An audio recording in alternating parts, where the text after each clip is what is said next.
Assalamualaikum warahmatullahi wabarakatuh.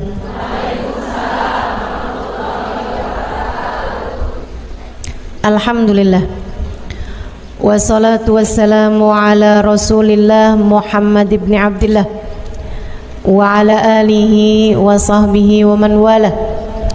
Subhanaka la ilma lana illa ma 'allamtana innaka antal alimul hakim.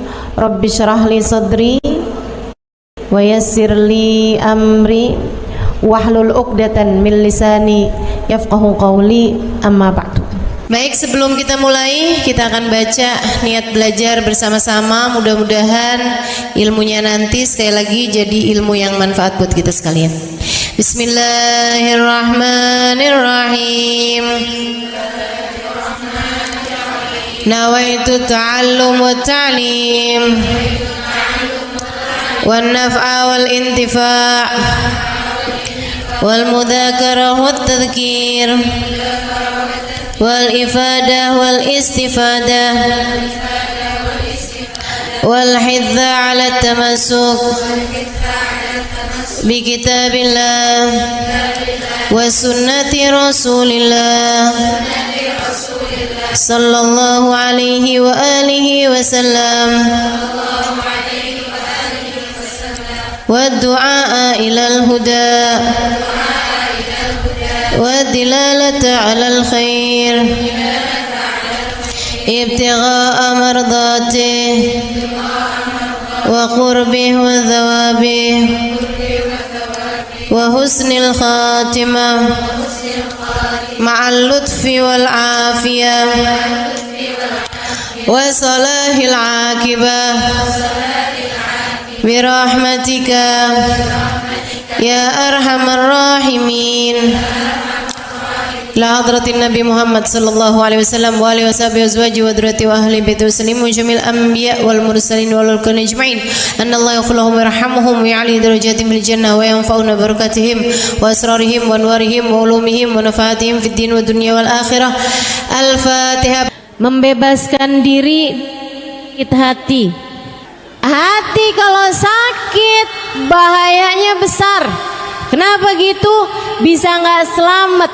Sebab Allah Subhanahu wa taala mengatakan dalam Al-Qur'an, ala lisani sayyidina Ibrahim al-Khalil, sesuai dengan lisannya Nabi Allah Khalil, ketika Allah menceritakan tentang doanya Nabi Ibrahim alaihi salam, Rabbi la tukhzini yawma yub'atsun yawma la yanfa' mal wala banun illa man atallaha biqalbin salim. Kata Allah, ya Allah, jangan hinakan saya di hari Engkau membangkitkan hamba-hambamu. Jangan buat saya kecewa di akhirat nanti, ya Allah. Yauma la yanfa' mal. Akhirat, hari orang gak selamat bawa harta. Wala banun, hari orang gak selamat bawa anak. Jadi yang punya anak banyak jangan bangga dulu. Wah, saya mah tenang dah, punya anak 30. Jangan bangga dulu, sebab keselamatanmu tidak tergantung dari itu. Yauma la yanfa' mal wala banun. Lantas yang selamat orang yang datang bawa apa? Illa man atallah biqalbin salim. Yang selamat adalah orang yang datang pada Allah dengan bawa hati. Hati yang selamat, hati yang bagus, hati yang pantas, hati yang bercahaya. Pemilik-pemilik hati yang bercahaya inilah yang kelak di hari akhirat akan hidup dalam keadaan nikmat. Kalau kamu kepengen hidupmu senang, kelak di hari akhirat nanti akan, kalau kamu pengen hidup kamu dari sejak di dunia dikaruniai kehidupan yang baik, kehidupan yang bahagia, kehidupan yang terarah, kehidupan yang solehah, pastikan kamu punya modalnya hati. hati yang selamat. Selamat dari apa? Selamat dari kotoran-kotorannya. Selamat dari penyakit-penyakitnya. Selamat dari kegelapan-kegelapannya. Apa kotorannya hati? Kotorannya hati adalah dosa. Kata Nabi Muhammad alaihi salatu wassalam, "Idza adnabal abd nakat fi qalbihi nuqtah sauda, fa in istaghfar wa taba musih wa illa." Kata Nabi Muhammad, seseorang apabila mengerjakan dosa, maka tertorehlah di lantai hatinya, di ruang hatinya satu titik hitam. Kalau dia bertaubat, dia beristighfar, dia mohon ampun kembali kepada Allah, dihapus titik hitamnya. Kalau enggak, titik hitam terus ada. Bikin dosa lagi, titik hitam lagi. Bikin dosa lagi, titik hitam lagi, sampai hatinya penuh dengan kotoran-kotorannya, hingga hatinya menjadi gelap, tak lagi bercahaya. Nanti kalau hati udah banyak kotoran-kotorannya, hatinya jadi berpenyakit. Penyakitnya hati apa aja? Banyak. Imamul Haddad dalam kitabnya menyebutkan penyakit-penyakit hati paling berbahaya. Kata beliau, salah satu dari penyakit hati paling berbahaya namanya kibir, kesombongan. Kesombongan ini merupakan penyakit hati yang sangat berbahaya. Lawannya sombong adalah tawadhu. Sombong merasa diri lebih baik daripada orang lain. Saya sih duduk di belakang, tapi nih ya, kalau orang tahu siapa saya, pasti saya bakal didudukin di depan.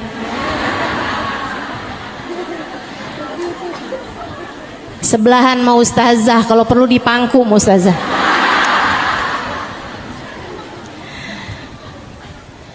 Nah ini nih, merasa diri lebih baik gitu. Ada orang yang duduk di depan tapi merasa dirinya tidak lebih baik daripada yang duduk di belakang. Nah itu mestinya emang kayak gitu. Yang berbahaya, udahlah dia duduknya di belakang, maju-maju, pengen duduknya paling depan, pakai dorong-dorong orang. Ada yang begitu? Mana orangnya? Ada yang ngacung di belakang. Insyaallah. Hati-hati sama sifat namanya kesombongan. Kesombongan merasa diri lebih baik daripada orang lain. Ngelihat orang yang lebih tua, ya ampun tuh orang pasti dosanya udah banyak. Saya dong mudaan, dosa saya nggak segitu banyaknya dibandingkan dengan dia. Ngelihat yang masih muda, ya ampun dia mah sholatnya belum banyak, ibadahnya belum banyak. Saya dong udah berapa kali lewatin Ramadan.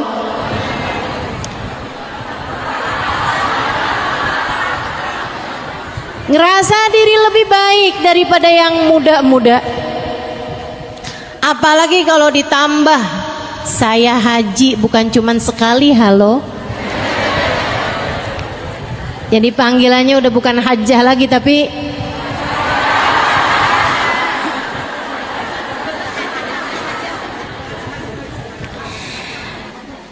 merasa diri lebih baik daripada orang lain, entah karena ibadah, entah karena ilmu, apalagi karena harta. Ini paling bahaya nih. Kenapa gitu? Karena sebenarnya kalau ibadah dan ilmu memang merupakan sarana Allah meninggikan derajat seseorang. Orang jadi mulia karena ibadahnya, orang jadi mulia karena hartanya. Segitunya aja, kita tidak boleh merasa berbangga, merasa lebih dari orang lain karena ibadah kita ataupun karena ilmu kita. Apalagi kalau disebabkan karena harta yang sejatinya memang bukan merupakan pertanda Allah cinta, Allah memuliakan seorang hamba. Ya ampun, tuh orang pada miskin-miskin banget ya, hidup di dunia aja terkutuk.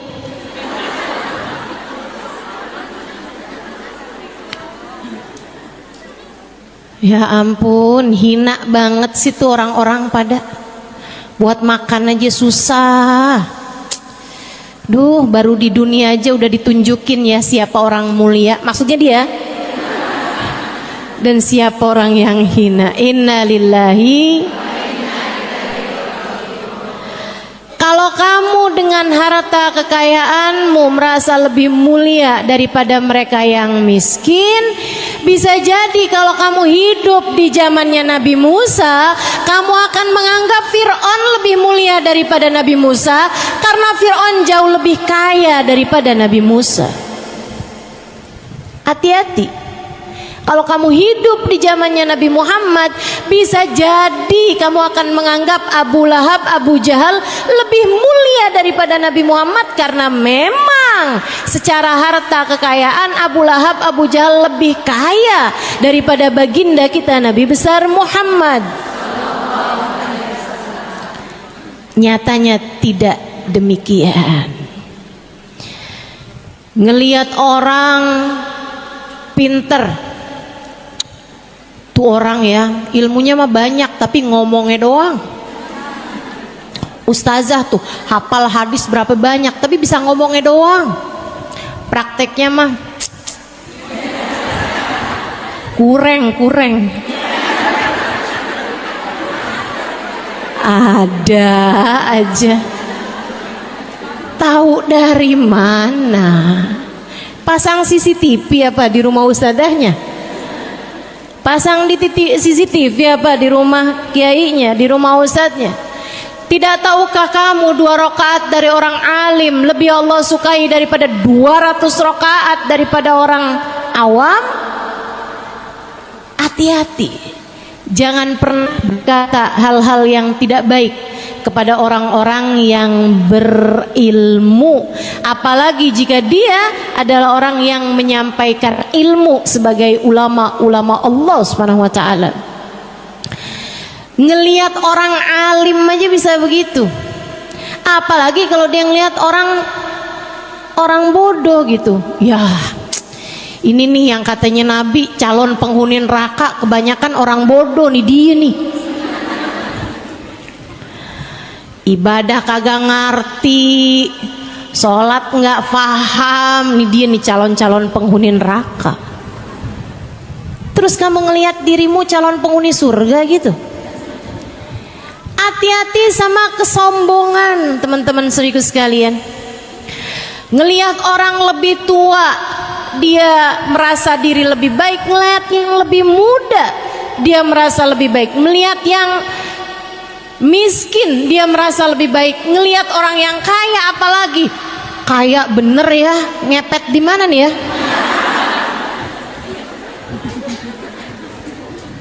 Korupsi nih kayaknya nih. Subhanallah, subhanallah. Terus kamu mau merasa lebih hina tuh dari siapa? Ngelihat orang alim dibilangnya begitu, ngelihat orang bodoh dibilangnya begitu. Ngelihat ahli ibadah, ada orang baca Quran, ibadah benar gitu, dia bilangnya palingan ria. Tuh dia ibadah kayak begitu cuman biar kelihatan orang kayak orang soleh gitu. Padahal aslinya mah hatinya lain, tuh hatinya lain. Urusan apa kamu sama hati orang? Ngelihat ahli ibadah kayak gitu, apalagi ngelihat ahli maksiat. Ya Allah, tuh neraka kirim salam kali sama dia. Maksiat aja. Ini kesombongan, teman-teman. tingkat paling berbahaya dari penyakit hati yang kita benar-benar minta. Saya benar-benar minta kepada Allah Subhanahu wa taala, ya Allah, hilangkan rasa ini dari dalam hati saya, ya Allah. Hilangkan rasa ini dari dalam hati saya. Begitu mudahnya, betapa mudahnya kita merasa diri kita lebih baik daripada orang lain. Gampang banget tuh perasaan masuk dalam hati kita. Betul, Bu? Ibu ngelihat perempuan pakaiannya terbuka gitu, gimana perasaan hati ibu? Kayak ngerasa kayak yang ya biar kayak gimana ya Ustazah, biar kata gimana gitu kan. Yang lebih mirip bidadari kan tetap saya. Ya di keadaannya kayak begitu tuh Ustazah, gimana coba? Nih Bu, saya kasih tahu gimana caranya berpikir agar melihat orang lain selalu memungkinkanmu untuk melihat dia lebih baik daripada dirimu. Bu, Allah tidak pernah memberi jaminan padamu atas surgamu. Siapa di antara kita? Siapa di antara kita yang udah datang malaikat Jibril ngasih tahu, dah tenang, kamu masuk surga udah pasti? Ada? Siapa di antara kita yang pernah bermimpi Nabi Muhammad? Kemudian Nabi Muhammad berkata, tenanglah, kamu ada di belakangku. Siapa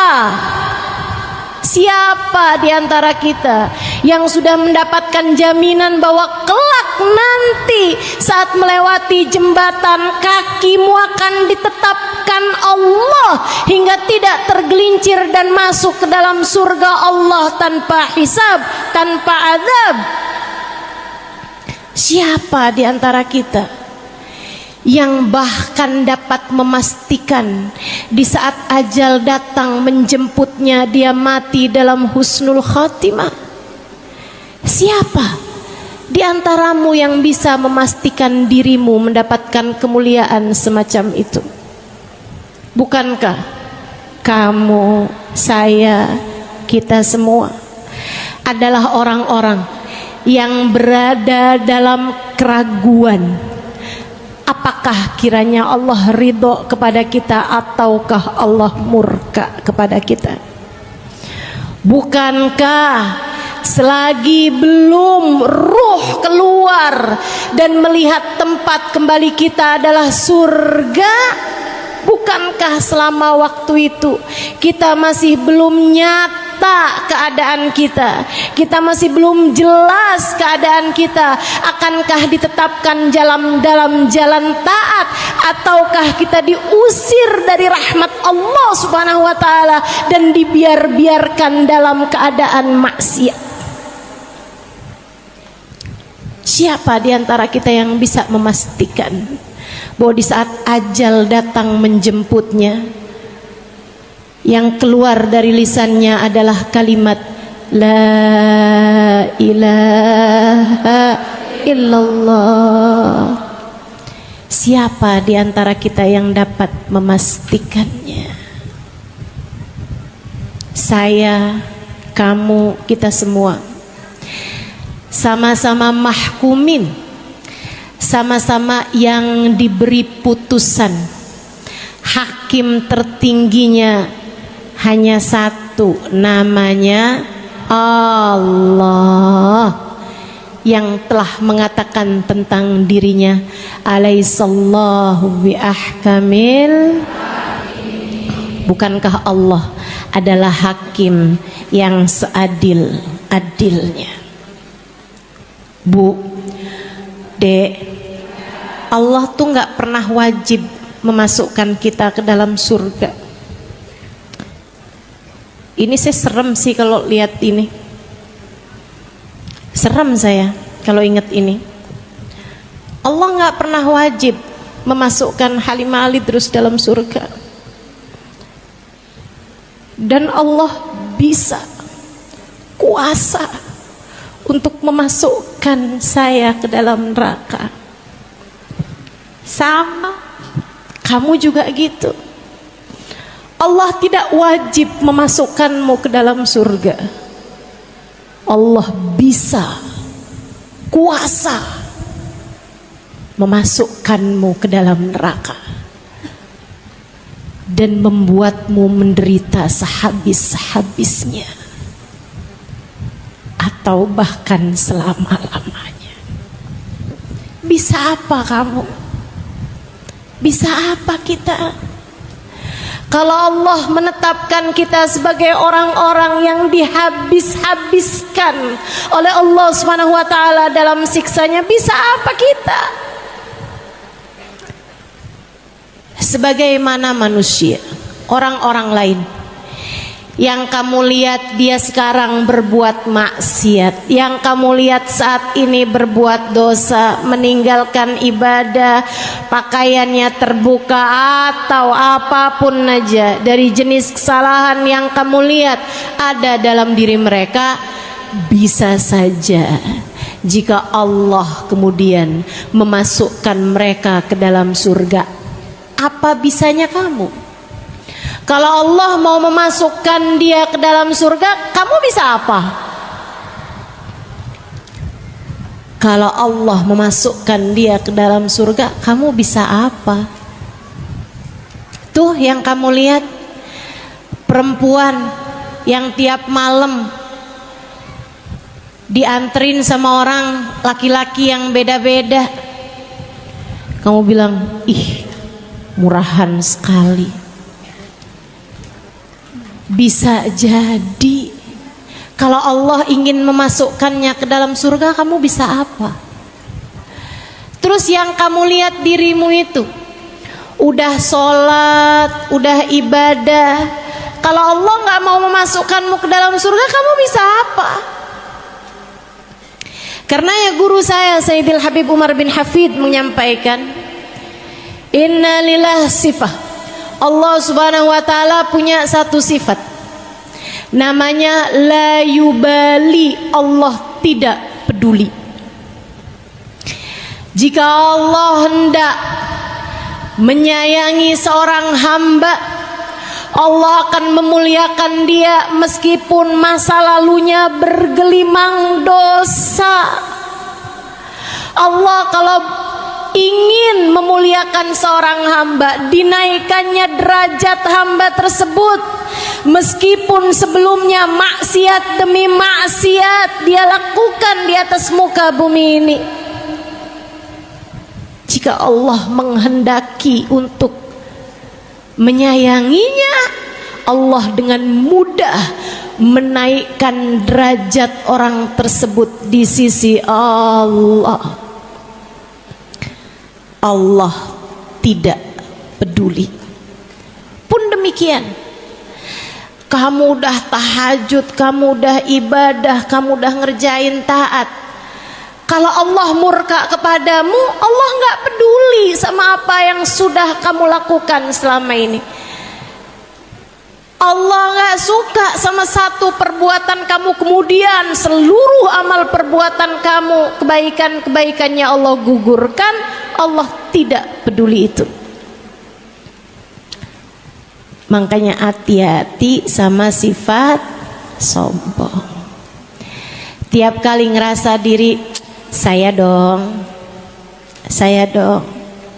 tanyakan pada dirimu, memang siapa saya?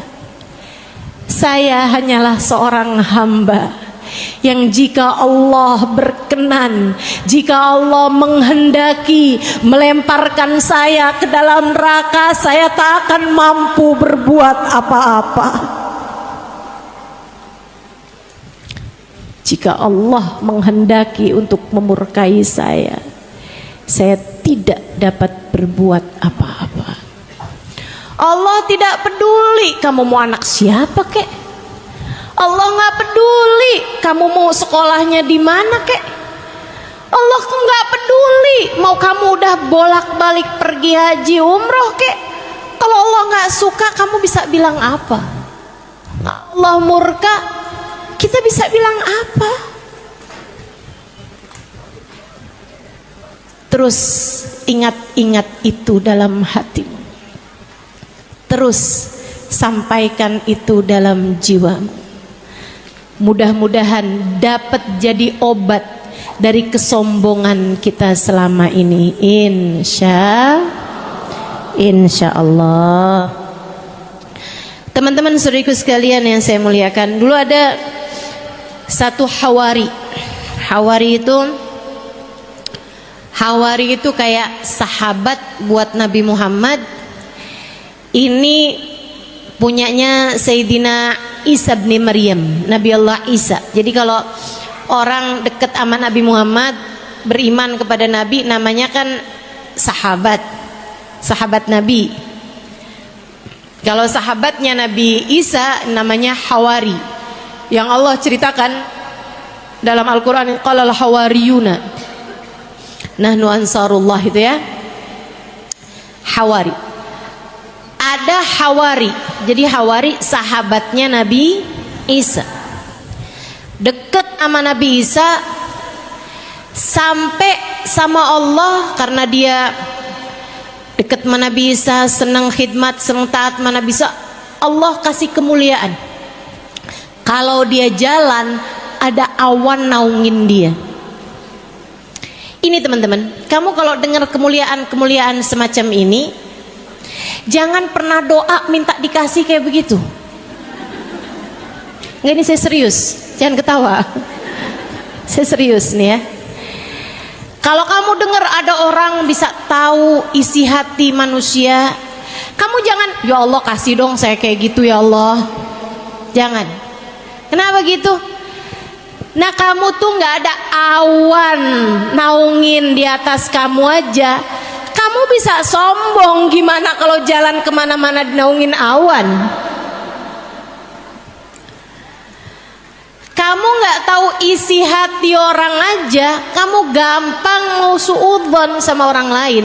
Gimana kalau kamu dikasih lihat isi hati orang? Makanya kalau saya sih, saya doa minta sama Allah, ya Allah, jangan sampaikan kepada saya selain kebaikan orang-orang ya Allah.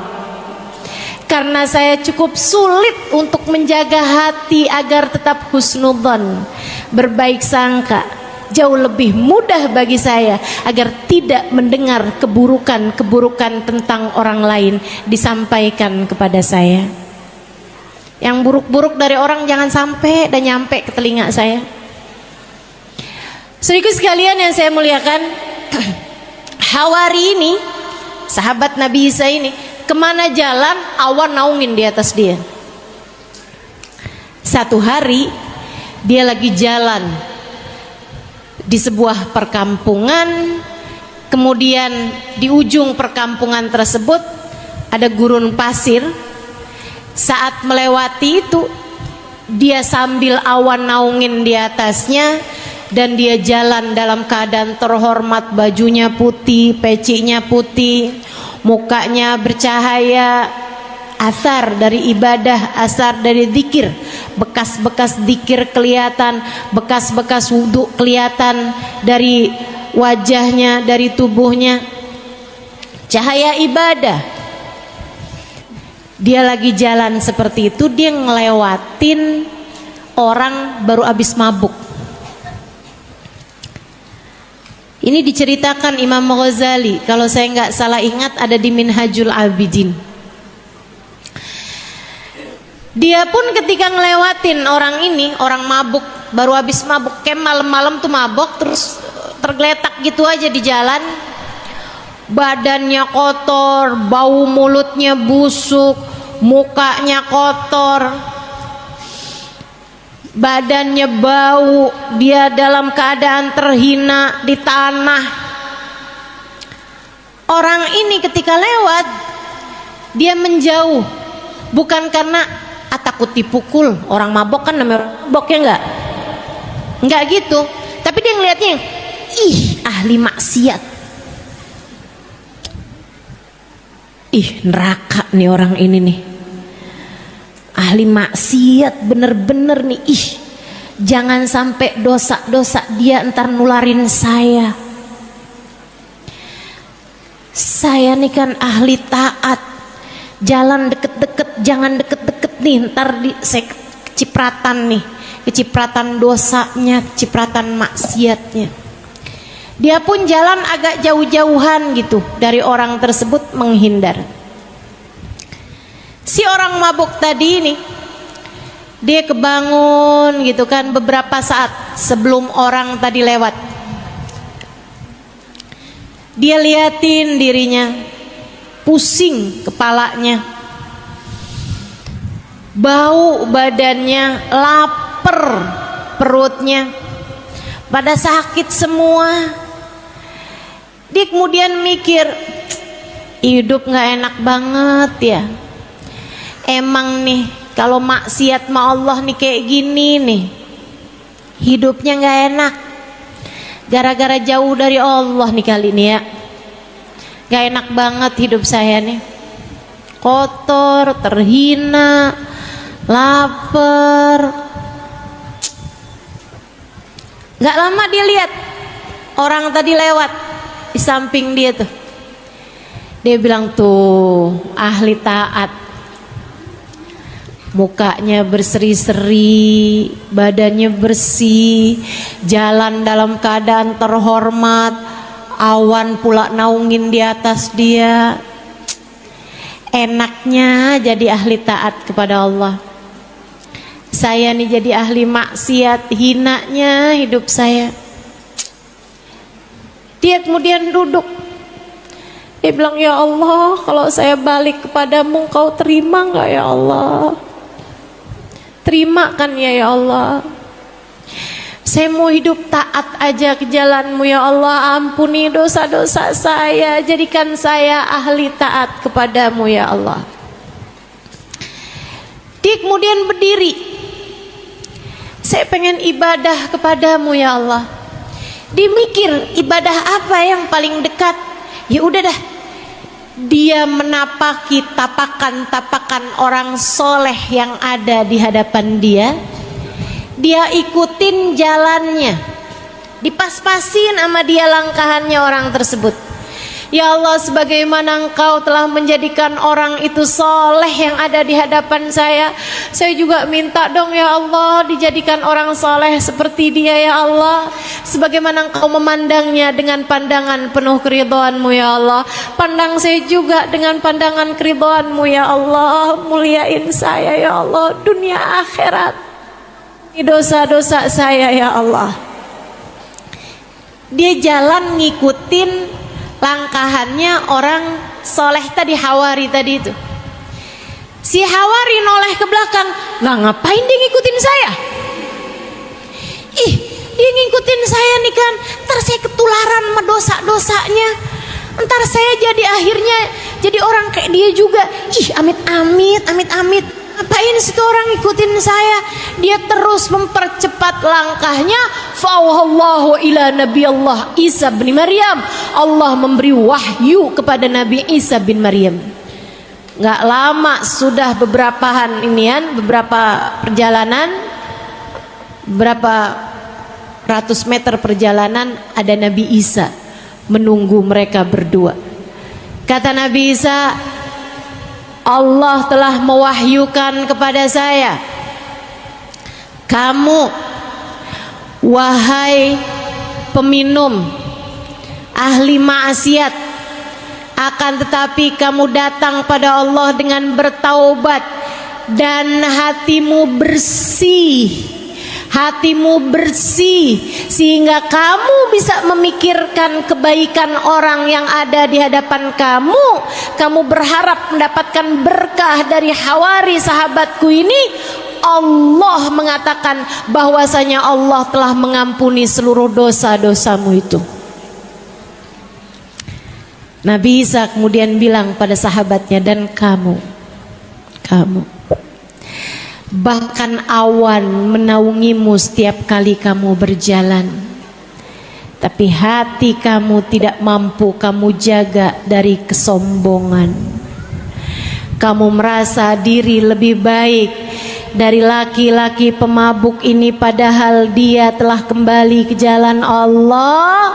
Allah telah mewahyukan kepadaku bahwasanya Allah telah menggugurkan semua kebaikan-kebaikan dan pahala-pahala kamu. Sekarang kamu sama dia sama-sama berada di titik nol. Mulailah langkah perjalanan menuju Allah. Sejak Nabi Isa bilang kayak begitu, awannya pindah ke pemabuk yang tadi ada di sampingnya. Allah, Bu, nggak peduli.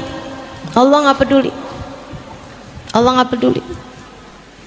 Ada orang ahli maksiat kayak gimana, Allah mau tinggiin, Allah nggak peduli.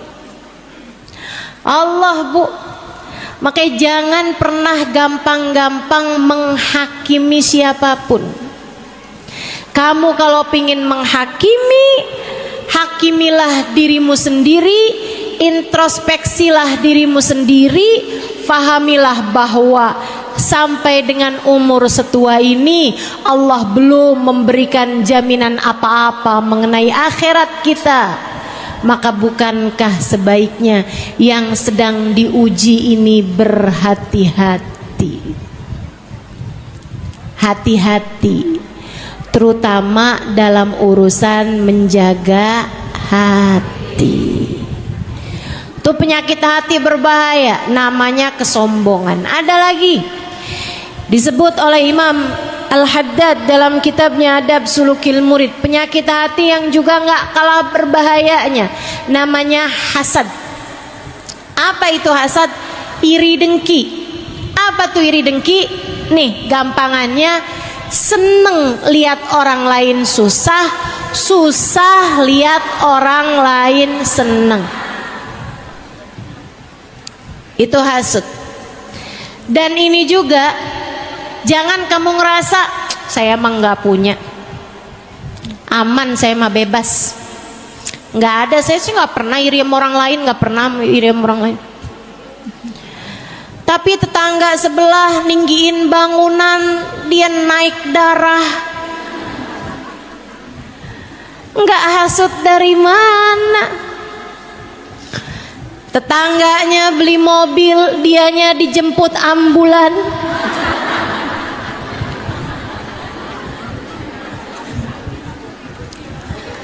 Ada anak tetangganya dilamar bolak-balik, sementara anaknya sendiri udah masuk umur tapi belum datang-datang juga jodohnya. Hatinya kalang kabut, mikir nih jangan-jangan dia guna-guna. Hatimu berpenyakit, segeralah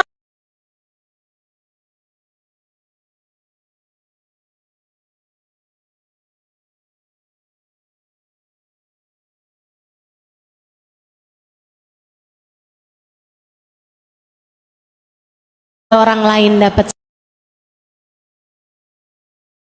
namanya iri dengki. Kalau ada orang lain dapat senang, ikut senang aja juga. Kalau ada orang lain dapat susah, ikut susah juga aja. Kenapa? Sebab kata Nabi Muhammad, badan kita ini satu. Orang mukmin itu badannya satu. Kalau ada orang mukmin sakit, orang mukmin lainnya akan ikut merasakan kesakitannya. Bu, nih sekarang lagi masa-masanya Palestina mendapatkan kedoliman semacam itu. Tentu kita sakit, hati kita sakit melihatnya.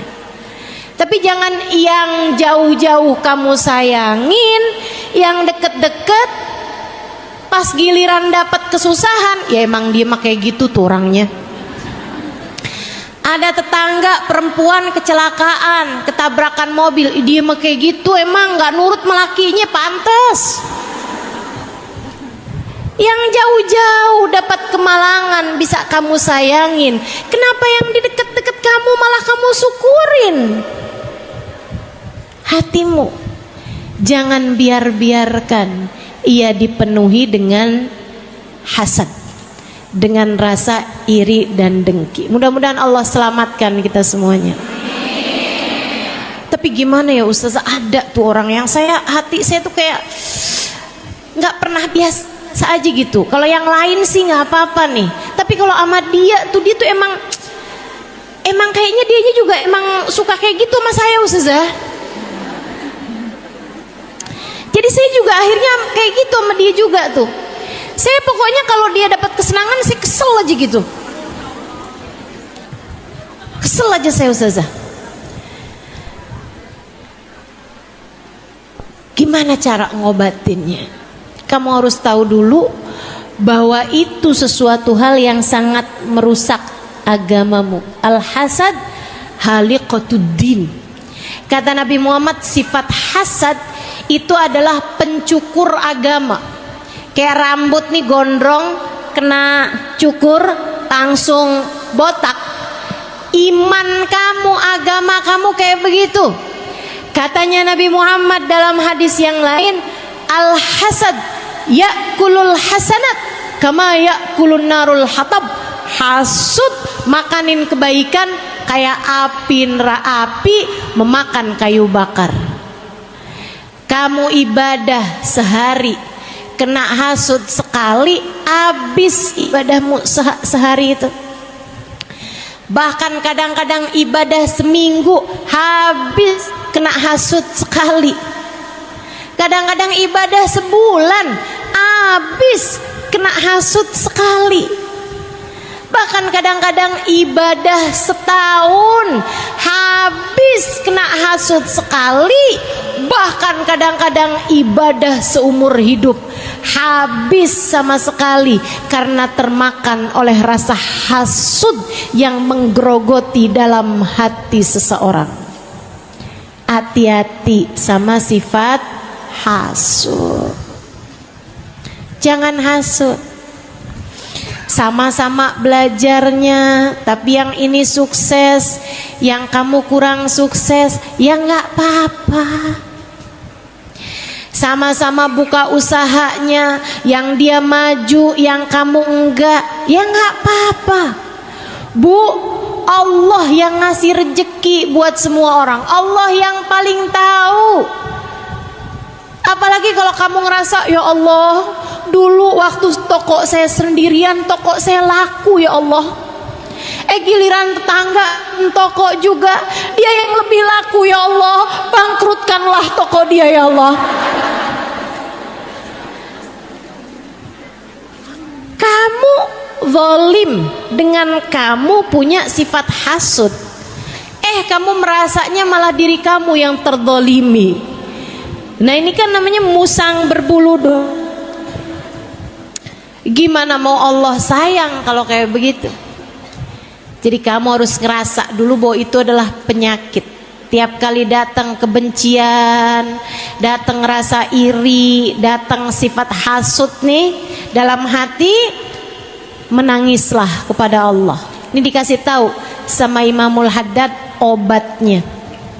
Yuk bebaskan dirimu. Saya udah kasih tahu tadi obatnya sifat sombong.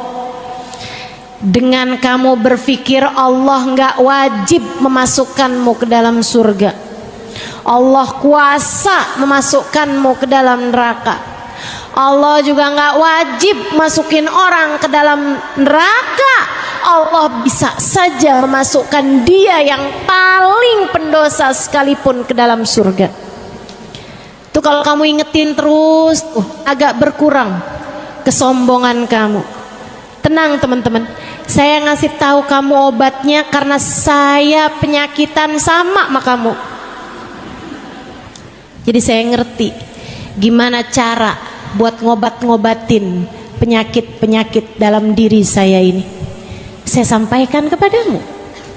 Saudaraku sekalian yang saya muliakan, Imam Al-Ghazali dalam kitabnya menceritakan, kalau nggak salah Bidayatul Hidayah, diceritakan tentang gimana caranya ngobatin sifat hasud.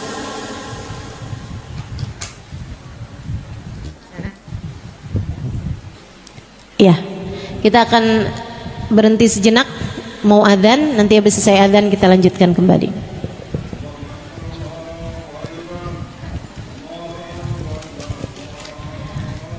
doa waktu adzan mustajab. Kita doa banyak-banyak agar Allah sembuhkan penyakit-penyakit hati kita.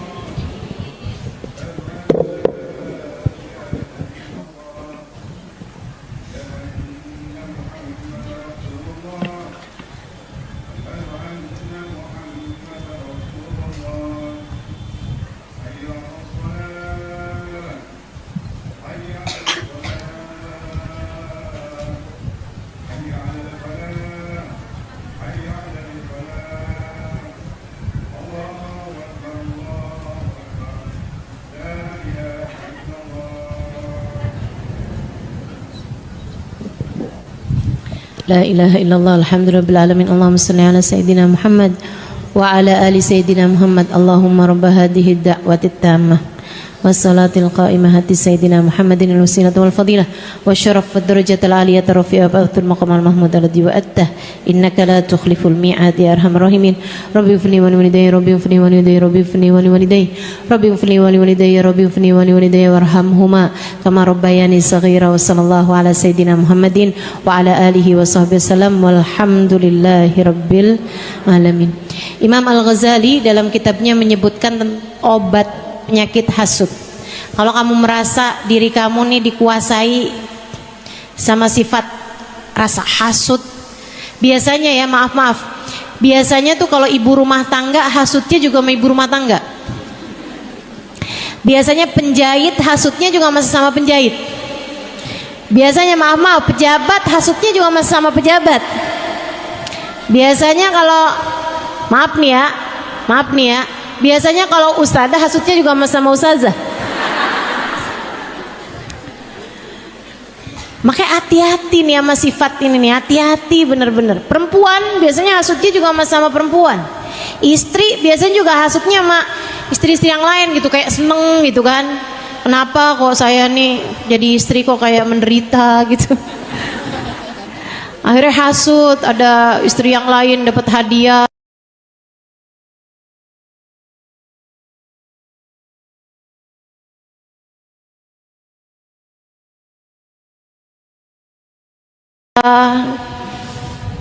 Mudah-mudahan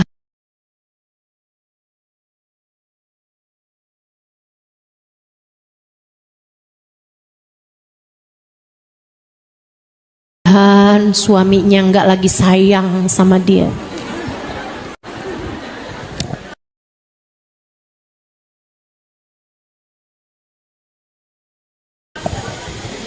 Hati-hati. Ini juga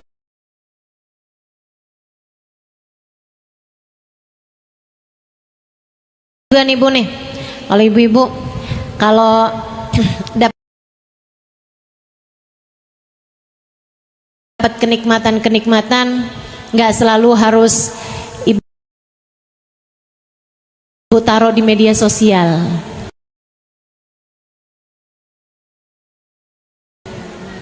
Ibu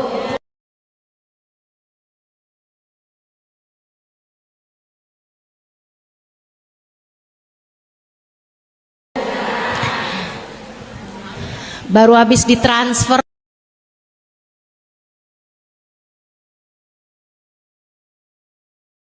sama suaminya di foto. Terima kasih Beb.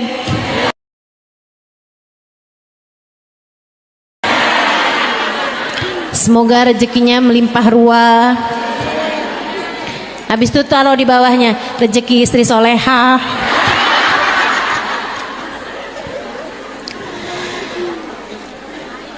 Akhirnya, nah ini yang iri ini kasih tahu nih penyakit atau obatnya sama Imam Al-Ghazali. Kata Imam Al-Ghazali,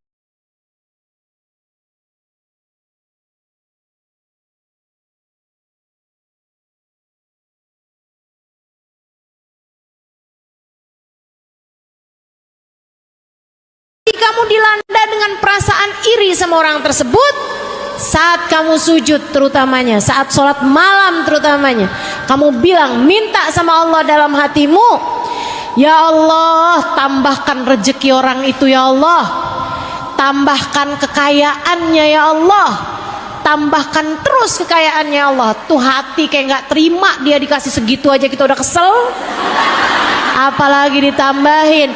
Tapi Bu, obat semakin pahit biasanya semakin mujarab. Tambahin, kamu punya teman, padahal kamu lebih cakep, kamu lebih pinter masak, kamu lebih pinter menservis suamimu misalnya. Kamu punya teman, dia nggak lebih cantik darimu, nggak lebih pinter masak darimu, tapi suaminya sayang banget sama dia. Kamu punya suami, udah segala macam hal kamu lakukan, suamimu marah aja terus, kayak lihat di dahi kamu tuh ada tulisan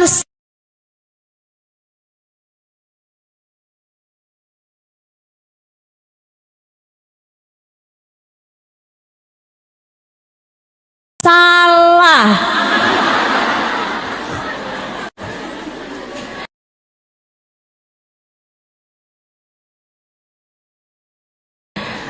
Kamu iri aja ngelihat dia tuh. Tuh orang cakep kagak, nyuguhin sama suaminya beli GoFood, tapi suaminya sayang banget sih sama dia. Kesel banget kamu, rasanya kamu kayak kepengen gitu biar dia tuh nggak lagi disayangin sama suami dia gitu.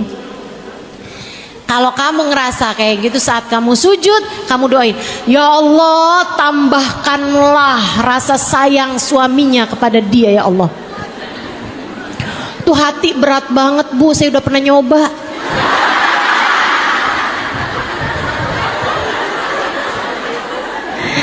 Tapi kan emang ya, dokter itu yang bisa ngobatin yang pernah punya sakit yang sama. Jadi insya Allah jadi obat buat semuanya. Coba kerjain, coba kerjain, coba kerjain. Tiap kali rasa benci dalam hatimu menguasaimu, doakan orang tersebut biar dapat segala kebaikan, dapat segala kebaikan, dapat segala kebaikan. Dan saya ngelihat orang nggak belajar tapi cerdas banget sih. Hati saya rasanya yang saya harus belajar banyak nih biar bisa ngerti gitu kan. Saat saya lagi sujud saya doain, ya Allah tambahkan kecerdasannya ya Allah, tambahkan ilmunya ya Allah, bukakan padanya ilmu ladunimu ya Allah. Pelan-pelan rasanya jadi hilang, pelan-pelan rasanya jadi hilang. Malah kalau kamu bisa lagi deketin, datengin orang itu. Hati nih rasanya, kita kan kalau lagi sebel sama orang, Bu jangan kata kita suruh deketin, ngeliatin mukanya aja ogah. Betul. Sebut namanya aja, si itu siapa? Si itu. Sampai nyebut namanya aja nggak mau. Nih obatnya nih, kalau kamu lagi sebel sama orang, benci sama orang, hasut sama orang, datengin, salamin, pelukin, bilang sama dia, saya sayang sama kamu. Hilang setannya, hilang setannya, hilang, percaya saya, setannya hilang. Obat tuh emang berawanan Bu.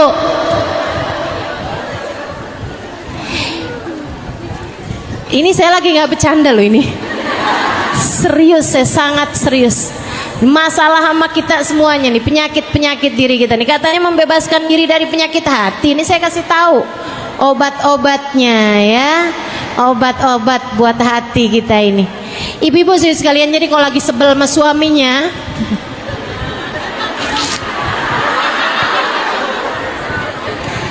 minta maaf, deketin, puji dia, enek-enek deh, tapi kerjain aja. Iya, kerjain. Biar setannya nggak kelamaan menguasai dirimu itu. Biar setannya nggak kelamaan menguasai diri kita. Insya Allah. Terakhir saya mau sampaikan, karena udah sore ya Bu ya. Terakhir saya mau sampaikan, hati kita ini Bu, biar bagus perlu cahaya. Perlu cahaya. Ini ruangan nih kelihatan bagus, bahkan muka orang kelihatan bagus karena ada cahaya. Kalau gelap mah nggak kelihatan apa-apa. Betul gak? Nih bunga-bunga nih kelihatan cakep karena ada cahaya, ibu-ibu sekalian. Ini backdrop kelihatan, semuanya kelihatan karena ada cahaya. Begitu nggak ada cahaya sama sekali, udah semuanya gelap aja, nggak kelihatan yang mana yang hidungnya mancung, yang mana yang alisnya disulam, yang mana nggak kelihatan tuh, nggak kelihatan. Ibu-ibu sekalian, hati juga biar indahnya kelihatan, biar cakepnya hatimu kelihatan, biar cakepnya iman dalam dirimu kelihatan, harus ada cahayanya. Iman tuh cakep, Bu. Keyakinan kita kepada Allah tuh cakep. Islam kita ini bikin kita cakep hatinya. Cuman seringkali nggak kelihatan karena nggak ada cahaya. Ibu, saya kasih tahu cahayanya hati, Bu. Cahayanya hati itu Allahu nurus samawati wal ard. Allah lah cahaya bagi langit dan bumi. Kamu kalau kepengen hatimu bercahaya, taruh Allah dalam hatimu. Ingat terus sama Allah. Ingat terus kamu hamba Allah, Allah Tuhan kamu. Ingat terus Allah lagi liatin kamu dimanapun kamu berada. Allah yang punya kuasa. Allah, Allah, Allah. Allahu nadhiri, Allah lihat saya. Allahu syahidi, Allah mengawasi saya. Allahu ma'i, Allah bersama saya. Allahu qaribun minni, Allah dekat dengan saya. Terus ingetin diri, terus ingetin diri. Allahumma anta rabbi, la ilaha illa anta khalaqtani wa ana abduka wa ana ala ahdika wa wa'dika mastata'tu a'udzu bika min syarri ma sana'tu abu'u laka bi ni'matika 'alayya wa abu'u bi dhanbi faghfirli fa innahu la yaghfiru dzunuba. Ya Allah, Engkau Tuhanku, aku hambamu.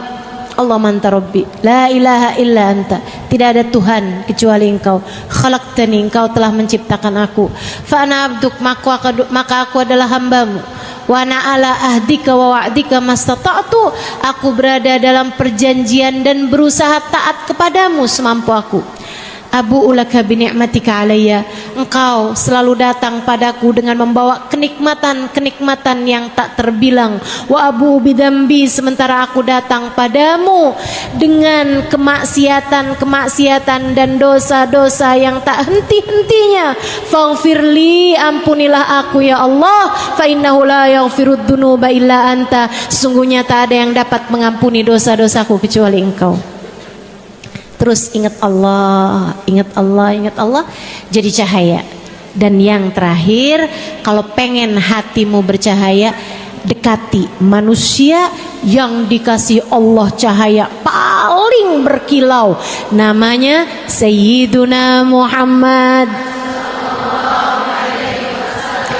Itu sebabnya kenapa orang-orang yang paling berkilau hatinya, yang paling mulia akhlaknya, yang dapat mengatur jiwanya, selalu adalah orang yang memiliki kedekatan dengan Nabi besar Muhammad.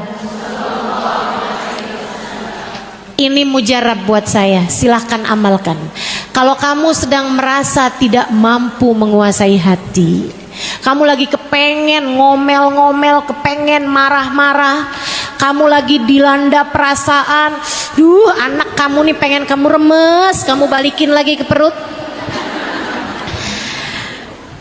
Kamu kalau lagi ngerasa nggak mampu nata hati, dilanda kecemburuan terhadap suami misalnya gitu, atau dilanda rasa kesel, rasa marah terhadap siapapun, saudaramu, temanmu atau siapapun, ketidakmampuanmu menjaga hati karena kurangnya cahaya di dalam hatimu, cepet cari.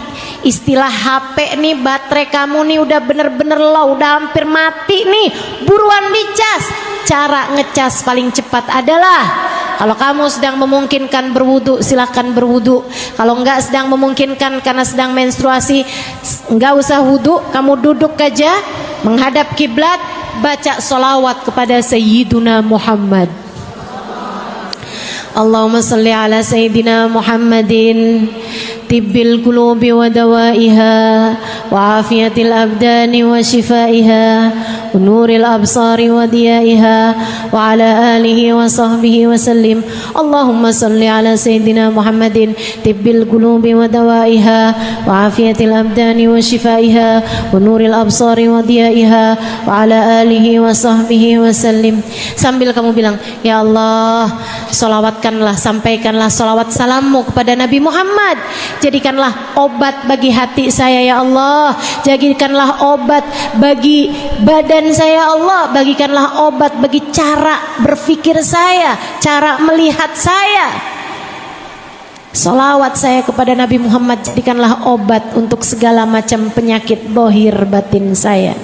Saya minta kepadamu ya Allah, jadikanlah sholawat saya kepada Nabi Muhammad sebagai caramu untuk membersihkan hati saya, menerangi hati saya, menjadikan hati saya hati yang selamat.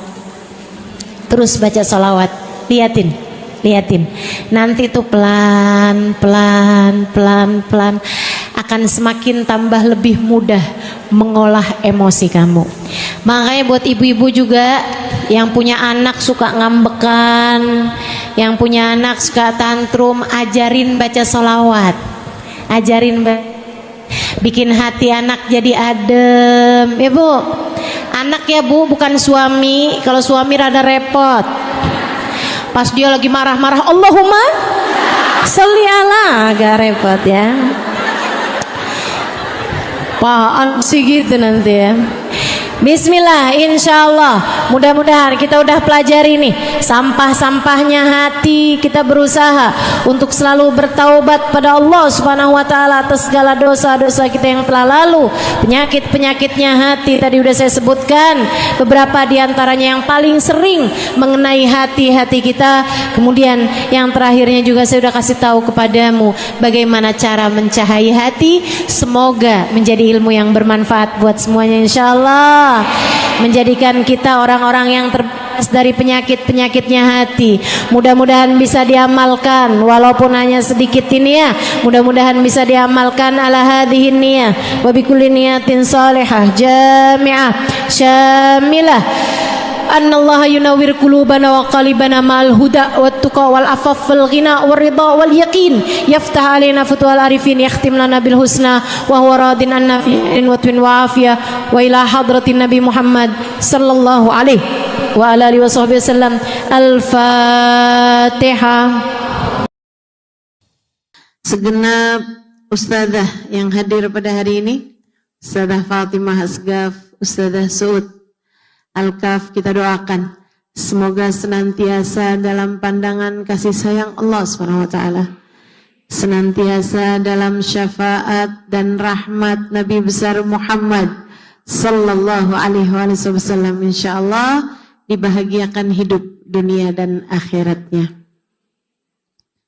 Tentu saja semua yang hadir di majelis ini, baik ibu-ibu, kakak-kakak, adik-adik, yang semoga semuanya dirahmati Allah, disayang Allah, dimudahkan urusannya oleh Allah, dikabulkan hajat-hajatnya oleh Allah, dijadikan hambanya yang salehah, hidup dalam keadaan salehah, meninggal dunia dalam husnul khatimah, di akhirat nanti dapat berkumpul dengan sang baginda Nabi besar Muhammad sallallahu alaihi wasallam hingga akhir masa berakhir dalam surga. Amin ya rabbal alamin. Bekerja dengan takwa dan cinta, itu tema kita pada hari ini. Karena seperti mana yang kita ketahui, yang hadir di sini adalah muslimah pekerja. Jangan sia-siakan hidup kalian Kita punya hidup di dunia ini hanya sekali ini. Tidak ada siapapun yang hidupnya dalam masa percobaan. Nggak ada siapapun yang masih uji kelayakan. Nggak ada siapapun di antaramu yang masih berada dalam masa-masa percobaan. Kamu menjalani hidup kamu yang sekarang, inilah dia hidup yang akan kamu pertanggungjawabkan. Bukan hanya hari-harinya, melainkan menit dari menit kehidupanmu. Semuanya akan kamu pertanggungjawabkan di hadapan Allah Subhanahu wa ta'ala sesudah kematianmu. Maka pastikan keadaanmu yang sekarang adalah keadaan yang layak untuk kamu pertanggungjawabkan di hadapan Allah. Pastikan bahwa hari-hari yang kamu jalani di atas muka bumi ini dapat membuatmu tersenyum ketika kamu datang ke negeri akhirat nanti. Pastikan, Dek, kerjamu ini menyampaikanmu kepada surga, bukan sebaliknya. Pastikan, Kak, kamu bekerja akan menuntunmu kepada bahagia. Tak hanya di dunia, melainkan sampai nanti sesudah kematianmu tiba. Jangan mau sia-siakan hidup. Bekerjalah sebagai bentuk ibadah kepada Allah Subhanahu wa ta'ala.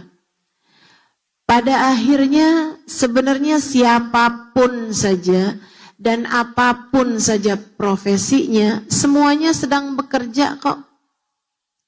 Kata Allah Subhanahu wa ta'ala dalam Al-Quran, A'udzu billahi minasyaitonir rajim. Ya ayyuhal insan innaka kadihun ila rabbika kadhan famulaqih. Ya ayyuhal insan, wahai segenap manusia, bahkan bukan hanya orang yang beriman, segenap manusia. Innaka kadih, sesungguhnya kamu sedang bekerja. Ila rabbik, sampai datang waktumu tiba, kamu kembali kepada Allah, Tuhanmu, membawa pekerjaan tersebut, famulaqi, kamu akan menjumpainya. Semua dari kita sedang berjalan menuju Allah Subhanahu wa ta'ala. Semua manusia bahkan sedang berjalan menuju Allah. Ada yang kerjanya semuanya bekerja. Ustazah, saya nggak kerja, Ustazah. Kamu ngapain? Scroll Shopee. Nah, itu kan kerja.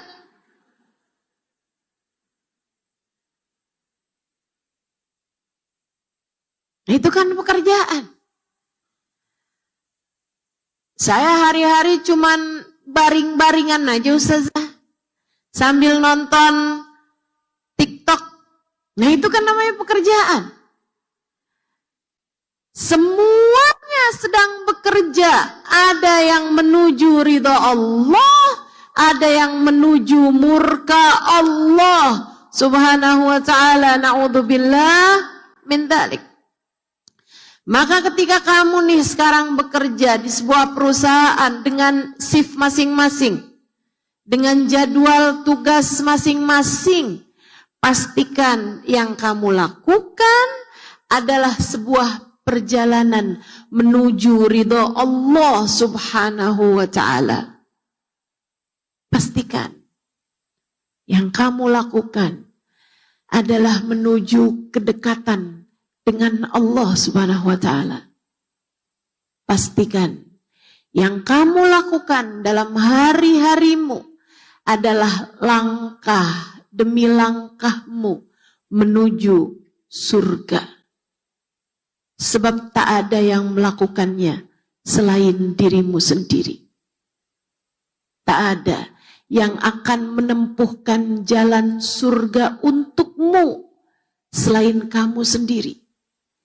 Tak ada yang akan menjalani perjalanan mendekat kepada Allah Subhanahu wa ta'ala selain dirimu sendiri. Tak ada yang akan mencarikan ridha Allah Subhanahu wa ta'ala untukmu lebih daripada dirimu sendiri. Pastikan perjalananmu adalah mendekat kepada Allah. Sebab tak ada makna dari berlalunya hari demi hari.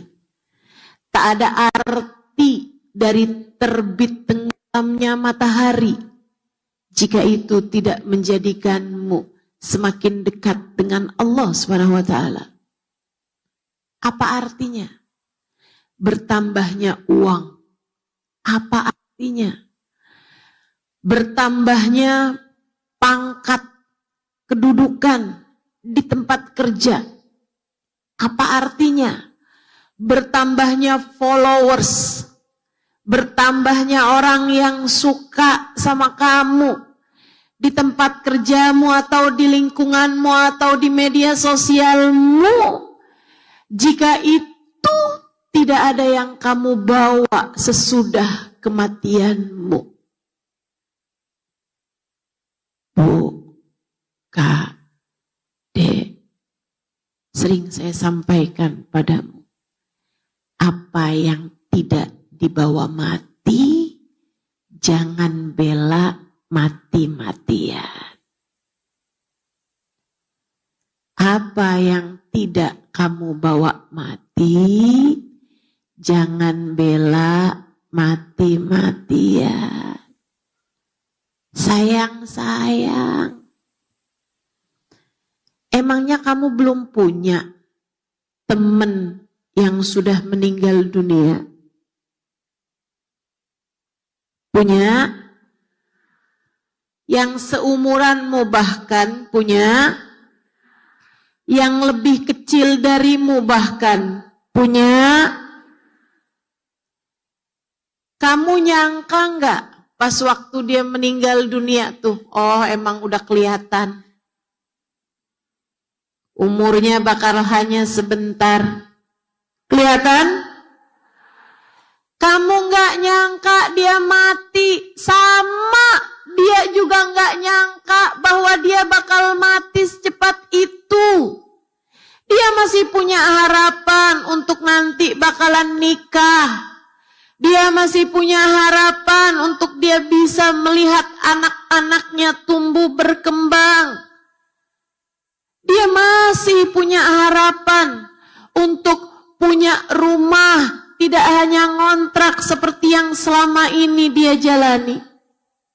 Dia masih punya harapan terhadap urusan-urusan dunianya. Akan tetapi ajal ketika datang tidak meminta persetujuan. Ajal ketika datang, kamu tidak diminta tanda tangan. Ketika waktunya tiba, semuanya mendadak terhenti.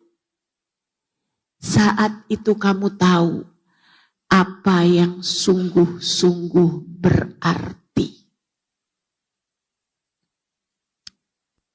Ketika waktumu berangkat tiba, saat ajalmu telah datang menjemputmu, kamu jadi tahu apa yang sebenarnya bermakna, apa yang sebenarnya bernilai, Kamu jadi faham yang ternyata nggak segitu pentingnya. Kamu jadi faham apa yang sebenarnya nggak begitu berarti. Kamu jadi ngerti. Ternyata uang yang kamu punya nggak segitunya punya arti. Jabatan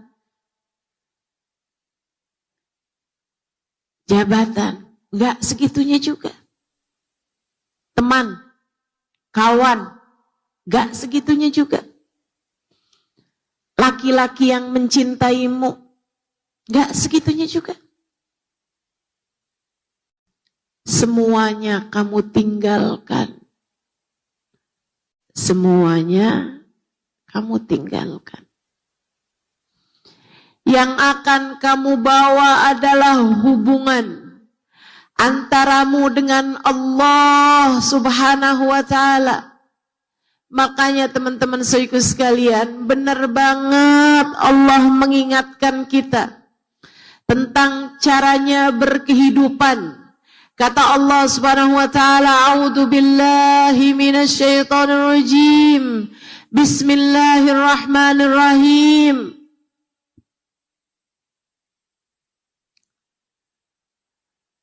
"Lanabluwannakum wa lanabluwannakum bisyai'in minal khauf wal ju' wa naqsin minal amwal wal anfus wath thamarat. Fabasyiris sabirin." Kata Allah, kamu jangan berharap hidup senang terus-terusan. Orang yang namanya hidup sudah pasti bakalan melalui ujian. Siapa yang bilang? Yang menciptakan kehidupan. Jangan ada yang lebih kamu percayai daripada ucapan sang pemberi kehidupan. Kalau ada orang ngomong, hidup kamu di dunia, kalau kamu punya duit banyak beres, enggak bener. Kalau ada yang ngomong, kalau kamu jadi perempuan cantik setengah permasalahan hidupmu kelar, enggak bener. Jangan percaya. Kalau ada orang bilang, kalau kita nih punya suami kaya raya, udah deh, kita santai deh di rumah. Seneng deh kita. Nggak capek-capek lagi deh kita. Hari-hari kita bakalan nyalon aja. Sambil tangan kaki kita di mani-pedi,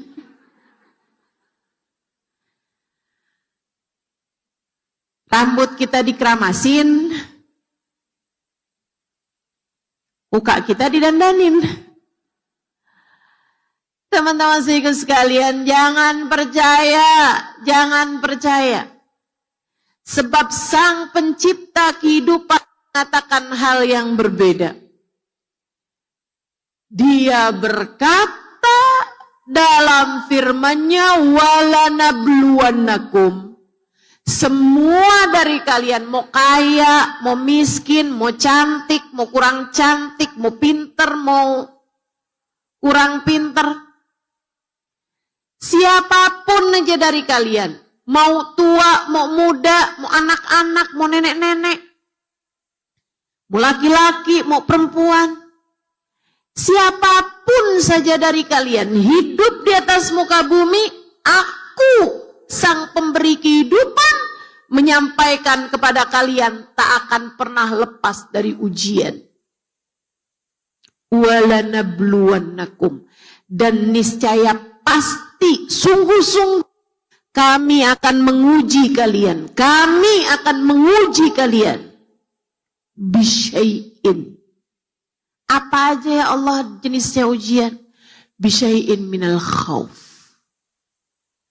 Dilanda ketakutan, kecemasan, kekhawatiran. Ini penyakit ini semakin menjadi-jadi. Bertambahnya zaman semakin menjadi-jadi. Orang menyebutnya dengan istilah-istilah baru. yang keren-keren. Tapi walaupun keren kan penyakit. Sekarang zaman ini mereka sebutnya dengan nama anxiety.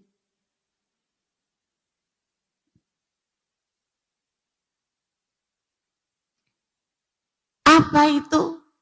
Kecemasan berlebih. Ketakutan yang menguasai. Walanabluwannakum bisyai'im minal khauf. Kami pasti akan menguji kalian, mau kaya, mau miskin, siapapun aja kalian. Mau duitnya banyak, mau duitnya sedikit, urusan hati aku yang punya, kata Allah. Kalian dengan rasa takut, dengan kegalauan, dengan kekhawatiran. Walju', aku akan beri kepada kalian rasa lapar. Yang miskin aja ya Allah. Oh enggak, yang kaya juga. Bu, coba liatin. Antara yang kaya sama yang miskin, sama Allah tuh dikasih rasa lapar, sama-sama aja. Dikasih rasa kenyang juga sama-sama aja. Ada berapa banyak orang-orang yang mampu secara finansial, tapi mereka memutuskan untuk tidak mau makan. Yaitu kan pilihan Ustazah. Oh, siapa bilang pilihan? Enggak juga.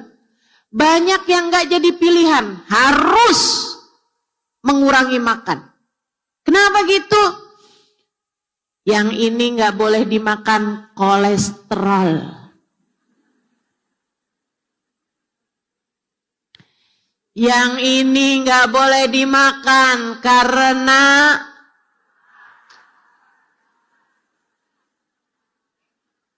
gula darah, hipertensi, ya kan? Cara Allah membatasi isi perutmu. Cara Allah Subhanahu wa taala memberikan rasa lapar, teman-teman sekalian. Orang yang nggak punya uang banyak, mereka nggak mampu beli makanan banyak, tapi semua makanan boleh dia makan. Giliran ketika udah punya duit banyak, semua makanan bisa dia makan, dokter melarangnya. Sama aja. Sama aja. Cara Allah SWT untuk memberi ujian yang kata Allah wa naqs wal anfusi wa thamarat minal khawf wal ju'. Khawf wal ju'.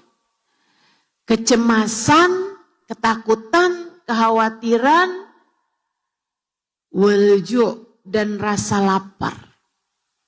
Belum lagi ada banyak orang-orang zaman sekarang. Ketakutannya bukan nama perang. Ketakutannya bukan ama tagihan. Ustazah, saya mah paling deg-degan tuh Ustazah kalau udah tanggal-tanggal tua. Ada yang begitu. Sedikit sekalian saya muliakan, tapi banyak juga orang-orang yang gak punya ketakutan sama saldo minta maaf.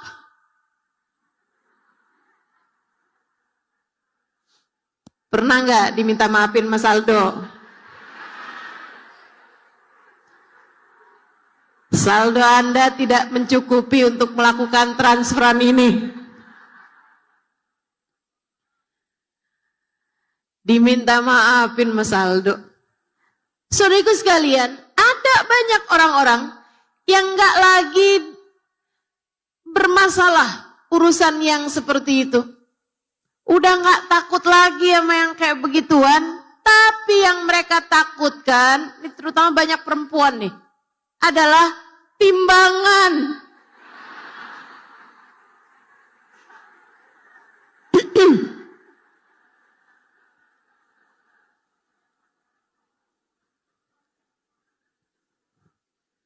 Ustazah kok tahu? Taulah. Orang saya digituin juga sama dokter. Masya Allah. Biar lututnya nggak sakit-sakit lagi, Ustazah mohon kurangi ya timbangannya. Dok. Sehingga sekalian saya muliakan, cara Allah buat bikin hamba-hambanya diuji dengan dengan rasa lapar. Wa naqsin minal amwali wal anfusi wat tamarat. Kata Allah, hidup nggak bakalan seneng terus-terusan. Pasti ada masanya dalam kehidupan kamu aku kurangin. Apanya ya Allah yang dikurangin? Wa naqsin minal amwal. Ada yang dikurangin hartanya. Itu tadi diminta maafin Mas Aldo. Wal anfus. Ada yang dikurangin jiwanya. Suami yang dia sayangi meninggal dunia. Orang tua yang dia kasihi berpulang meninggalkannya. Anak-anak yang dia lahirkan dengan separuh nyawa. Besar harapannya pada sang anak. Agar kelak bisa menjadi yang menopang keluarga, sandaran bagi keluarga, menaikkan harkat derajat bagi keluarga. Ternyata ia sudah meninggal dunia di usia yang masih sangat